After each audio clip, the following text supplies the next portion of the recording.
Non-surgical approach to the ACL injury. Hi, in today's video, we'll discuss about some non-surgical approach for your ACL injury. Different factors we can consider while deciding the non-surgical approach for your ACL injury. The degree of the instability in the knee function we can consider if patient is having low-grade ACL tear, grade 1 or grade 2 ACL tear, or if person is having low-grade partial ACL tear, they can consider about non-surgical approach for the ACL injury. Third thing we will consider about the age of the patient's requirement for their ADLs, activity of daily living. If patient is an athlete, if patient want any jumping, squatting, running, pivoting activities, then they can consider about surgical treatment. If patient is living normal life, patient don't want any sports movement, they can consider about their non-surgical treatment.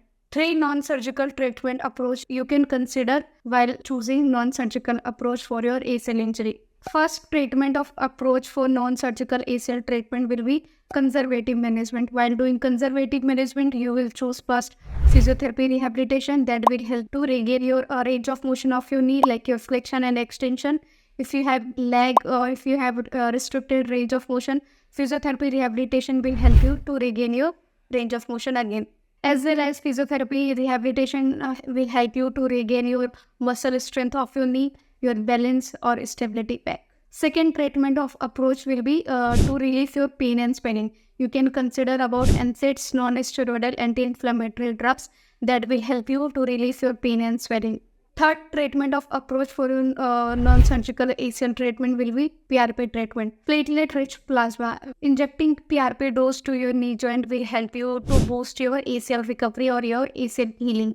If you had any queries or any questions regarding ACL injury, you can ask with us. Thank you.